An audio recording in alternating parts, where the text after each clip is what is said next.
ઈ રામદેવ અવતારમાં નેતલ દેને કે છે કે રાવત રણસિંહને પરમોદવાનો છે ને વાયક આવ્યું છે ને એમાં જતી સતીને જવાનું હોય, સ્ત્રી અને પુરુષને જવાનું હોય. નેતલ દેને કીધું ને બાપુ નેતલ દે નો માન્યા. ઈ કે તમારે જ્યાં રખડવું રખડો, હું એવી નવરી નથી. રામદેવજી બાપા કે હવે આને કઈ ભાષામાં મારે સમજાવવું? હજી નથી, આ 5-4 યુગ ગયા ભેગી ભેગી છે તો હજી આંખ નથી ઉગડતી. ડાલીબાઈ બાપુ એમના જીભની માનેલી બેન, ગાયોના વાસડા ચારવાનું કામ કરે. રામદેવજી બાપા હવારમાં દાંતણ કરતા હોય અને ડાલીબાઈ વાસડા લઈને નીકળે અને ભાઈને જય માતાજી કરીને વહી જાય.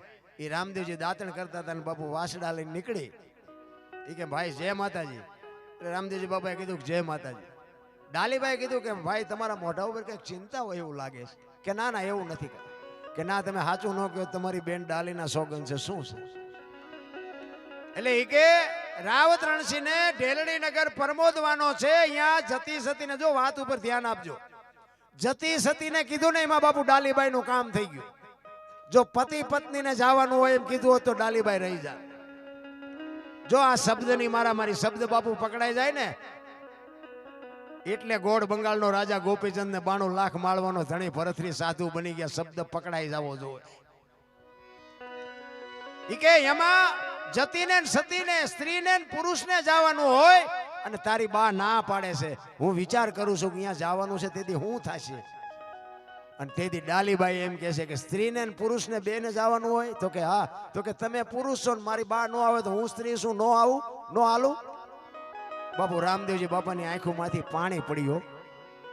એ કે તું હાલ ખરી પણ જગત શું વિચાર છે? તેથી આ ભારતની આર્ય નારી, તેથી જગતની જોગમાયા એમ કહેતી હોય કે હું તારો ઢીસણ દબાવીને બેસ, તારું પેટમાં જો પાણી ન હલતું હોય તો મને આવવામાં કોઈ વાંધો નથી. બાપુ આ કઈક કરી શકે. અને બાપુ જો આ ડાલીબાઈ કરી ગયા, નેતલ દે રહી ગયા. રામાબેન ના આખ્યાન રમતા છે એમાં તમે જોયું છે. ડાલીબાઈ આવે 4, એટલે માફ કરજો, નેતલ દે આવે ખાલી 4 ફેરા ફરવા, પછી કાંઈ કોઈ ઇતિહાસ માલપા દેખાતો આપણને નથી દેખાતો. રામદેવજીએ કીધું ઈ કે હજી તમે પરીક્ષામાં પાસ નથી, મહામંત્ર ન દેવાય. મને એમ થાય કે આ એમના બૈરાન નથી દીધો ને અત્યારે બધી હાલીને તુલી કે છે, એમને કોઈને આપ્યો હોય છે? હા અટપટું છે રામ, એમ એમ એમ એવું હાવ નાખી દીધા જેવી વાત નથી, અટપટી વાત છે. તમે જો જેસલ ને તોરલ બે જેથી વાયકે ગયા ને તેથી સતી તોરલ બાપુ મૂર્છિત થઈ ગયા રસ્તામાં. જાણીતો ઇતિહાસ છે. અને જેસલ ને એમ થયું કે ગતમાં જો નહીં જાવ તો ગતમાં વાતું સાહે. અને તોરલ ને એકલા મૂકીને મારે જાવું કેમ? એ ગાડી બાંધી માથે લઈ અને ગતમાં આવ્યા. ગતગંગા એટલે જેસલ તોરલ રૂપાદે માલદે કતીબશા હુરમભાઈ લાખો લોયણ જેતો ભગત ખીમડીઓ કોટવાલ ડાલીબાઈ રામદેવજી હાલો હુરો વણવીર ઢોંગો નિરલ કુંભો આ બધા ગતના ગોઠી હતા. અને અહીંયા લાવ્યા અને આખી ગત પૂછે છે કે તમે આવ્યા ને તોરલ? તો કે આ ગાડી છે બધું. એ ગાડી ખોલી આખી ગત આરાધ કરે છે. તોરલ જાગતા નથી. પછી જેસલ કહે છે લાવો એક તારો મારી પાસે. એમ નામ ભજન બનતા હોત તો અત્યારે બુદ્ધિના ખટારા ભરાય એટલા માણસ. એમ નામ ન બને. અંતરથી બાપુ ચિત્તની શાંતિ, મનની પ્રશંસા, દિલની દાતારી, ગુમડાની રૂજ ને ટાટિયા તાવની ટાટ માલકુથી આવે. ઈ જેસલ ને બાપુ નક્કી થયું એ કે હું તોરલ ને બેઠા કરું, ન કરું તો મારી ભક્તિમાં ખામી હોય.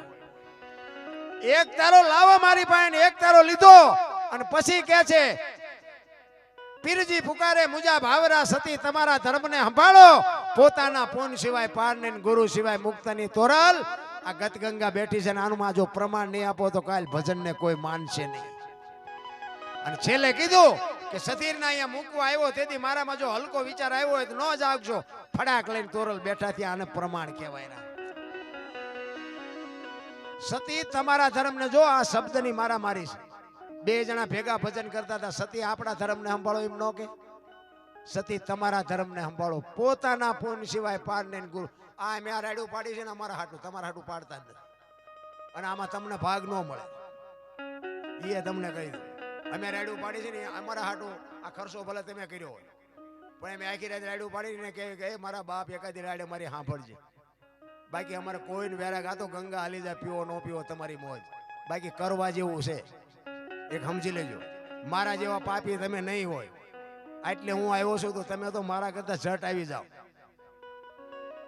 પણ કરવાનો આનો ભાવ ને આનો અંતરથી માલપા કંઈક ઉગવું જોઈએ.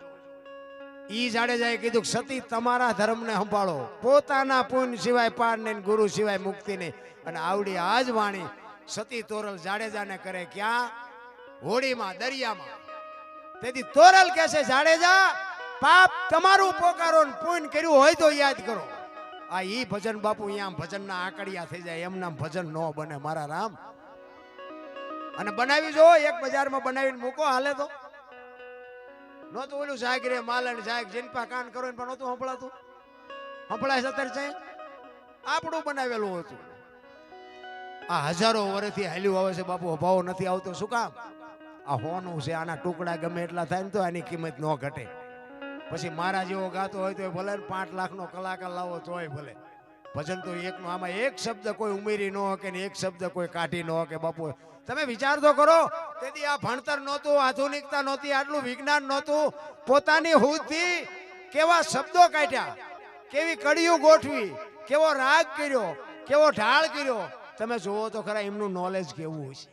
અને એને બાપુ એના ગાયેલા, એને કરેલા ભજનના આપણે આ મજા લૂંટીએ છીએ. એને પોતે કર્યા, એને કેવી મજા લૂંટી છે તમે જોવો તો ખરા ભલામણા. એટલે હમણાં ભાઈ વાણી કરીને આત્માને ઓળખ્યા વિના બાપુ મીરાબાઈ કીધું આત્માને ઓળખી લેજો. અને એ ઓળખ એમ નામ ન ઓળખાય. એ તો મને ઓળખી શકો તમે, ખમેણાનો દરબાર છે. આત્મા ન ઓળખાય. એના માટે સદગુરુ જોવે.